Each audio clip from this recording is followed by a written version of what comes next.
Welcome back to another edition of Coach's Corner. I'm Josh Jacobs, and I welcome in Andrew Larkin, head men's golf coach at Santa Clara University. Andrew, how are you doing today? Doing great. Thanks for having me. Of course. Thank you for being on. I think it's always great to tell the audience a little bit about yourself and your golfing and coaching career. Why don't you lead us off? Sure. I played both college golf and college soccer at a Division III school in Los Angeles called Occidental. Right after I finished my playing career, I turned professional to play golf down in PGA Tour Latin America and up in Canada, while also becoming the head men's and women's golf coach at my alma mater, and spent 3 years at Occidental helping those programs grow as I was playing. And at 25, luckily I had the chance to go join the staff at UCLA as the assistant coach. Spent 5 great years there.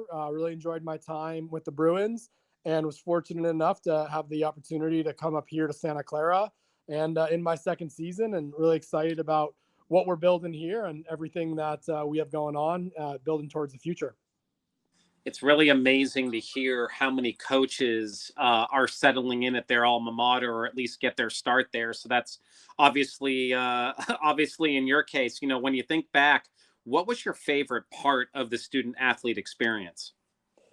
I think there's a huge amount to be fortunate to be a college athlete. For me, it was certainly the camaraderie with the people I played with on both the teams. I think coming into college, I think can be a pretty intimidating and overwhelming experience for a normal student at first, and for athletes, the second you step foot on campus, you have a pretty natural friend group, and people to kind of help get you through some of the highs and lows of the beginning of your freshman year. So certainly having those teammates around me, some which have stayed as lifelong friends till now, was definitely something I was fortunate on. And just the opportunity to be able to travel and compete, and all the things that make our experience as college athletes different than the normal college student are things that I really loved, and one reason I've stayed in college coaching and college athletics to now. Absolutely. You talk about the camaraderie you hear with kids and juniors growing up, that oftentimes you experience that in camps, whether they're golf related or sleepaway camps, etc. What role do you see camps playing in the recruiting process right now, and where do you see it moving forward? Certainly with the change to the NCAA recruiting rules a few years ago now, where you can't have any contact whatsoever with kids until beginning right before their junior year, with the exception of camps. I think camps have really opened the door to help coaches get to know young men and women at a younger age, and build the relationships with them to figure out who they are, not just on the golf course, but certainly as people. I mean, it's certainly one of the most overlooked parts of the recruiting process, is understanding how that personality and the makeup of that young man or woman will fit into your coaching style and your program. And it's hard to do in such a condensed recruiting time. So having the ability to get to know these people at an earlier age in a camp setting, where you get to spend more one-on-one time with them, and you're there maybe at a full day to 2 to 3 days at a time, and you can really spend some quality time with them, is certainly worthwhile to get to know them. I think it helps us as coaches understand who we may want to keep our eye on, looking forward to the future and the recruiting process as it comes up, and definitely gives us the time that we need, that you can't always get when you have to have a ton of kids on campus for visits during condensed summer, or certainly during the school year. Yeah, there's certainly something more than just watching juniors play in tournaments and looking at their tournament scores. And it seems like your experience and the culture that you're building at Santa Clara will certainly feed into that. So, in terms of your junior golf days, what's the one thing you wish you knew that you know now?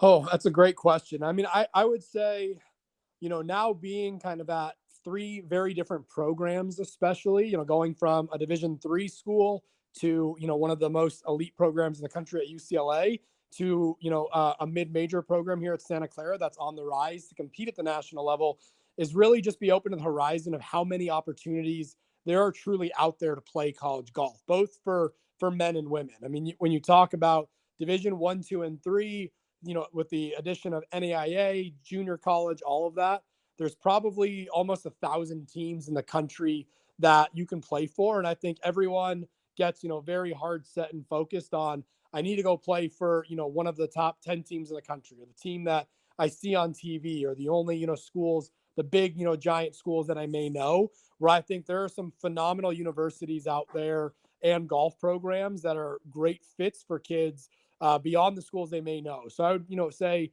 be open to exploring different opportunities and really go find the right fit for you, because everyone's going to need something different academically, size of school wise, location, type of coach and program. So be open to several opportunities, do your research, and maybe go find a hidden gem out there that you may not have thought was the right fit, but might ultimately be the perfect school for you. It's a really wonderful and thoughtful answer. When you're as you're out there recruiting, what attributes in junior golfers do you think carry over to them becoming successful college players?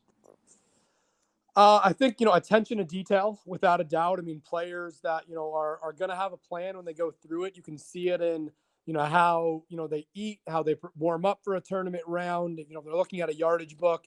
If it's not just show up, play, and kind of see what happens, I think those kids, kind of have that makeup earlier. It's easier to adjust to college golf.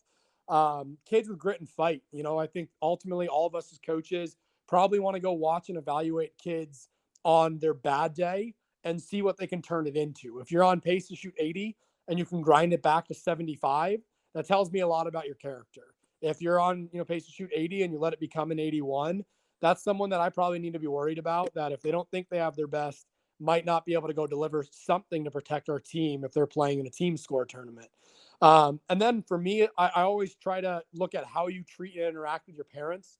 Ultimately, they're kind of your first line of resource as a junior golfer. And if you're getting upset with them because you played bad, or they have to do everything for you, get you all your drinks and your snacks, and they're packing your golf bag, that's probably going to be, what my role is going to turn into as a college coach. And ultimately, I want kids that are self-reliant and that I can help, expand and help them get towards professional golf, but kids that are willing to take ownership and accountability for who they are as a player and a young person. It's wonderful, wonderful way of thinking in regards to junior players and how you view them and the attributes that you're looking for to build up your program. So thank you so much for that. Last but not least, what do you think is new and exciting in collegiate golf? Obviously, there's been a lot more evolution on television, a lot more prominence with it. Where do you think has the biggest room to grow, and what do you think is the most exciting thing moving forward?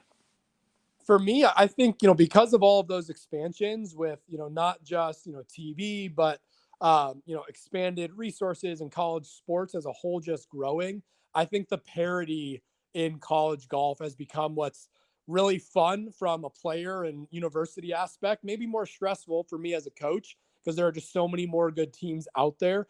But when you look at, last year at the NCAA tournament, I think it was 10 of the 30 teams came from outside of the Power Five. And in men's college golf, I think that's a really powerful statement where it's not just being, the big major programs can go compete for a national title. One of our fellow, WCC schools in Pepperdine getting it done and winning a championship. I think it shows that there's a ton of great players out there. There's a lot of quality coaches and universities that are putting in, both dollars and time commitments and resources to make their teams great. And I think ultimately that's going to translate to there being, 50 to 100 programs every year that legitimately have a chance to go make the NCAA tournament. And that's going to give, good players a great platform to grow, continue to see great events, get access to PGA Tour University, and give more and more kids the opportunity to become high level players that can not just get a great education, but certainly go on to have a chance to play professional golf when school's all done. Yeah, that certainly plays right into your point about junior golfers making sure that they find the right school for them and not always focusing on the top 10, top 25 programs in the country. It's really about finding your fit, and there's no better way to do that than engaging and interacting with as many college coaches as you can, obviously prior to that junior year. So Andrew, wanted to thank you so much for your time. I know you're busy and in between tournaments, but it's been a pleasure having you on Coach's Corner. Thank you. I appreciate it, and look forward to seeing a lot of you out camps in the future. Thanks so much. We'll talk to you soon. Appreciate it.